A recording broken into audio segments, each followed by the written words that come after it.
네, 여러분들 요즘은 심리학이나 심리상담 관련해서 정말 많은 자료들이 매체를 통해서 전달이 되고 있죠. 유튜버도 그렇고 여러 책들을 통해서 우리는 쉽게 접할 수 있습니다. 그리고 실제로 상담을 받아보신 분들도 있을 거고요. 상담사들도 나와서 얘기하고 정신과 의사분들도 얘기를 하는데요. 근데 여기서 좀 한 가지 혼란스러울 때가 있지 않나요? 한 가지 증상에 대해서 같은 말을 하는 게 아니라 가끔 다른 식으로 얘기하는 경우가 있는 것 같아요. 심리적 고통에 대해서 누군가는 어린 시절에 트라우마랑 관련이 있다고 얘기하기도 하고, 우리가 의식할 수 없는 저 깊은 무의식에 대한 이야기를 하기도 하고, 또는 어떤 사람은 감정을 케어해야 된다고 얘기하기도 하고, 또 어떤 사람은 그 비합리적인 생각이나 사고를 좀 긍정적으로 바꿔라 이렇게 얘기하기도 합니다. 그리고 좀 더 넓혀보면 사회학적으로 보면 마르크스 같은 사람들은 이 인간의 심리적 고통에 대해서 계급구조로 설명하기도 했고요. 불교 철학으로 가게 되면은 결국에 아상, 내가 무언가 집착하고 있는 것, 그래서 탐짐치라고 해서 삼독신과 같은 그런 마음을 좀 집착을 내려놔야 된다 이렇게 표현하기도 하는 거죠.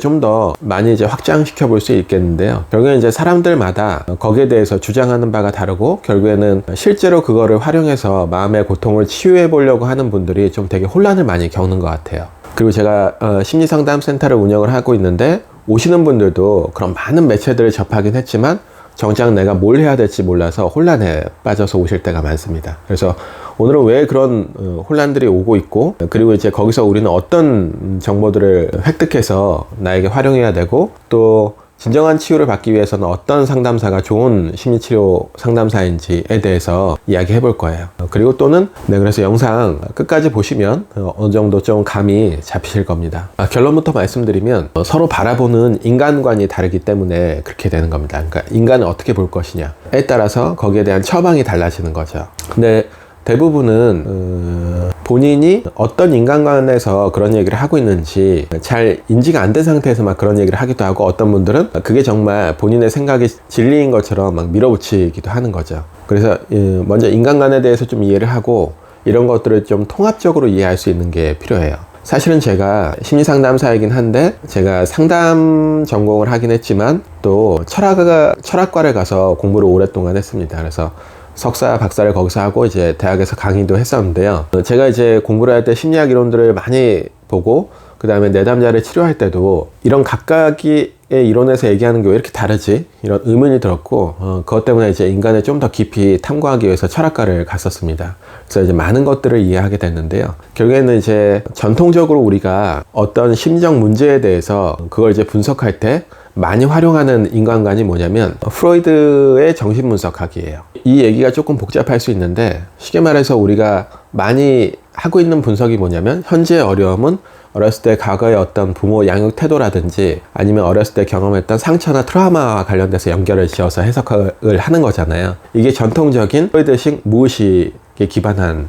해석들입니다. 그러니까 이제 무의식이라는 것은 인간이 의식할 수 없는 어떤 공간이고, 이건 억압의 산물이거든요. 그래서 여기에 어떤 트라우마나 충동들이나 이런 것들이 있고, 이런 것들을 잘 들여다봐야 된다는 거죠. 근데 사실은 이 프로이트의 인간관은 굉장히 비관적이고 운명론적이에요. 왜냐하면 인간은 끊임없이 내적인 어떤 욕구들, 사회적으로 용인되지 않는 그런 욕구들을 끊임없이 누르면서 자아하고 끊임없이 갈등하는, 그래서 되게 불안한 존재로 보기도 하고요. 또 프로이트가 바라보는 인간의 모든 성격은 한 5세 이전에 다 결정이 난다고 보면 돼요. 5세 정도가 이제 오이디푸스 컴플렉스기라고 하는데, 그 이전에 이제 대부분 성격이 형성이 완료가 되고 평생에 걸쳐서 잘 바뀌지 않는다는 거죠. 굉장히 운명론적인 거죠. 그러니까 이런 관점에서 내담자를 바라보거나 치료를 하는 정신과 의사나 이런 분들은 사실은 엄밀히 보면은 그 환자나 내담자를 굉장히 병리적으로밖에 볼 수가 없습니다. 그러니까 어떤 증상에 대해서 그것은 정당한 어떤 욕구라고 본다기보다는 어떤 내적으로 불건강한 충동이라든지 거기에 대한 방어나 저항이다, 이렇게 해석하는 경우가 많이 있죠. 그래서 굉장히 병리적으로 보고 있습니다. 근데 이제 프로이드의 제자격이라고 할 수 있는 이제 칼 융이라는 사람이 등장을 하는데요. 똑같이 무의식을 활용을 하는데, 프로이드가 말하는 개인의 무의식보다 좀 더 깊이 있는 집단의 무의식이라는 얘기를 했어요. 그래서 그 집단 무의식 속에 셀프 원형이라는 것이 있는데, 아주 쉽게 얘기하면 인간에게는 뭔가 영성적인 약간은 불성과 같은 무언가 존재가 있고, 그렇기 때문에 프로이드가 말한 대로 그렇게 병리적으로 보지 않았습니다. 그러니까 신경증에 대해서 어떻게 느꼈냐면, 프로이드는 불건강한 어떤 인간의 본래적인 불건강한 불안에 기반한다고 봤었는데요. 그러니까 이제 끊임없이 분석하고 치료하려고 했었던 건데, 융은 저 깊이의 셀프 원형이 끊임없이 자기 실현을 해야 되는 존재거든요. 그러니까 그렇게 나약한 존재가 아니라 저 깊이에 있는 자기가 부여한 사명대로 살아가야 되는 자기 실현의 존재인데, 그렇게 살고 있지 않을 때 어떤 신경증이나 꿈이나 이런 걸 통해서 언지를 준다고, 사인을 준다고 보는 거죠. 이런 관점에서 보면은 신경증이라는 하나의 현상, 그러니까 예를 들어서 똑같은 우울증 환자라고 하더라도 프로이드와 융이 바라보는 관점은 완전 달라지겠죠. 프로이드식 이론을 탑재한 상담사와 융의 관점에서 보는 상담사는 내담자를 대하는 게 완전 다르겠죠. 융의 관점을 탑재한 상담사는 병리적으로 본다기보다는 저 깊이에 있는 어떤 진짜로 이 사람이 인생에서 해내야 되는 사명 또는 자기 실현이 무엇일까, 그걸 찾아주려고 노력하겠죠.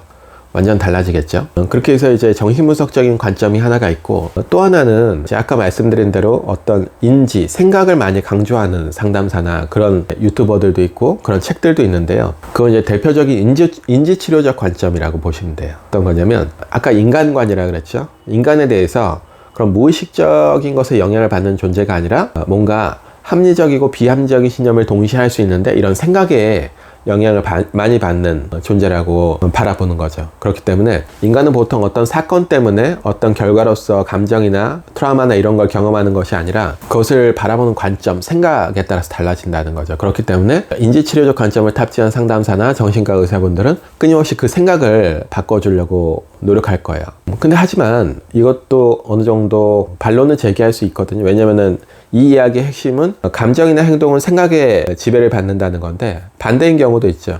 예를 들면은 내가 지금 짜증이 많이 나 있어요. 근데 누가 나를 툭 건드려요. 물론 생각은 저 사람이 잘못하지 않았다는 생각을 하더라도 짜증나는 어떤 감정은 올라올 수 있잖아요. 그런 경우도 있고, 비행기를 탈 때도 저 비행기가 굉장히 안전하다는 걸 알지만 거기에 대한 감정적으로 극심한 공포를 느낀다든지, 이런 것들도 사실은 생각보다는 감정이 우선한다고 볼 수 있거든요. 그러니까 100% 맞는 건 아니라는 거죠. 그리고 이제 또 다른 관점은 어떤 문제에 대해서 생각이나 무의식이랑 상관없이 어떤 행동이나 행동 통제 이런 얘기를 하는 경우가 많이 있죠. 보통 성공학에서 이런 얘기들을 많이 하는 것 같아요.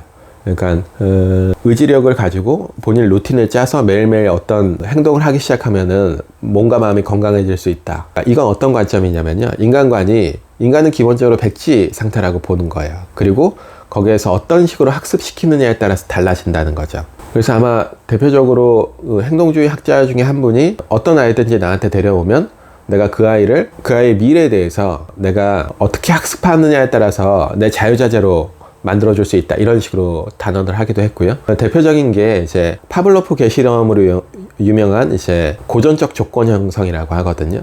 강아지가 있는데 종을 치고 밥을 주고, 종을 치고 밥을 주고, 그러다가 어느 순간 되면은 종만 쳐도 침을 막 흘리는 이런 것들이 하나가 될 수 있고, 또 하나는 스키너라는 사람이 했던 처벌과 보상 계획, 깊이 있게 분석하는 게 아니라 그 행동에 대해서 처벌과 보상 계획을 세워서 어떤 행동으로 이렇게 모는 거죠. 쉽게 얘기해서 어떤 아이가 자꾸 학원을 안 가면 왜 학원을 가지 않는지에 대한 원인을 깊이 밝히는 것보다, 학원을 가면 용돈을 올려주고 학원을 가지 않으면 용돈을 삭감한다든지 이런 방식으로 이제 접근을 하는 겁니다. 좀 더 이제 확장시켜 보면 동양 철학의 전통적인 관점 중에 하나가 이제 인간을 선한 존재로 보느냐 악한 존재로 보느냐 이거거든요. 그래서 그러니까 선한 존재로 보는 핵심이 이제 맹자였고, 맹자는 유자입정이라 그래서 아무리 나쁜 사람도 우물가에 기어 들어가는 아이를 보면 즉각적으로 구한다고 했어요. 이걸 측은지심이라고 했는데, 이게 이제 성선한 것에 대한, 인간의 이 본성이 선한 것에 대한 근거라고 얘기했고, 이런 맹자의 관점이라면 이런 선한 마음을 계속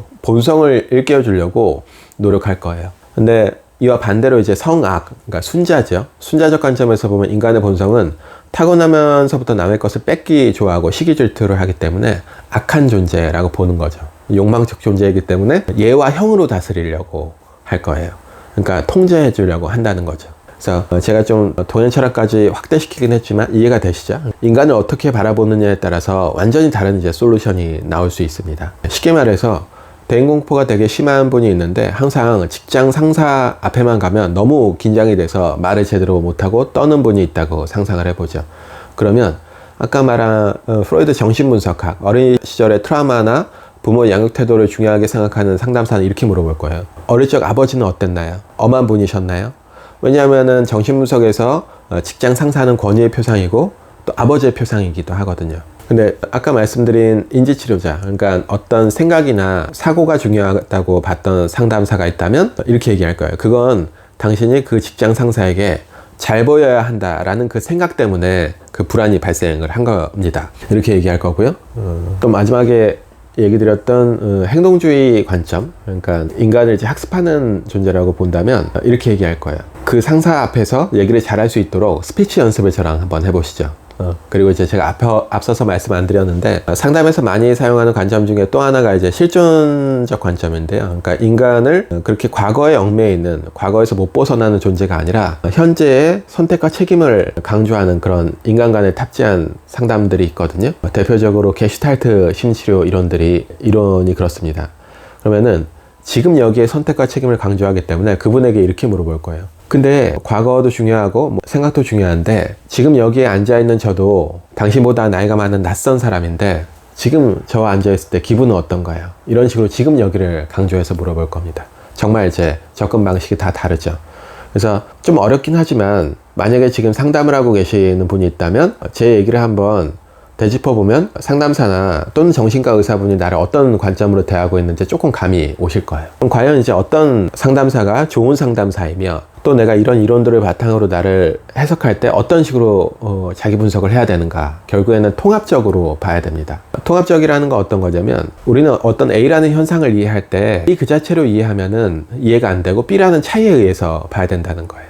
그러니까 무의식을 또 이해해야 되지만 인지치료적 관점도 이해해야 되고 행동주의적 관점도 이해하고 여러 가지 관점을 이해해야 된다는 거죠. 그렇지 않으면 A를 A라는 현상만 가지고 이해하려고 하면 맹목적인 것이 되고 그건 종교에 가까운 거죠. 제 임상 경험으로 봤을 때는요, 같은 어려움, 같은 증상, 예를 들면 우울이나 불안이나 같은 증상이 있다고 하더라도 각자마다 주제가 다 다르기 때문에 접근 방식이 다 달라야 됩니다. 어떤 분들은 어린 시절 트라우마를 찾아내야 될 때도 있고요. 똑같은 증상이지만 어떤 분들은 그것보다는 충분히 그냥 인지적으로 서로 토론하고 논박해주면 좋아지시는 분들이 있거든요. 그리고 어떤 분들은 어린 시절 분석은 다 됐지만 현재 뭔가 변화를 하기 위해서 본인이 책임지기 어려워하시는 분들이 있고, 그럴 때는 아까 말한 실존적인 관점을 끌어들여야 되는 거죠. 그래서 좋은 상담사는 이런 여러 가지 이론들을 내담자의 상황에 맞게 적재적소에 활용할 수 있는, 그러기 위해서는 이런 갖가지 이론들에 대해서 충분히 탑재하고 거기에 대한 경험이 많이 있어야 되겠죠. 조금 어려운 내용이지만 이제 전달이 되셨겠죠? 네, 그래서 오늘 이제 설명을 이렇게 마치고요.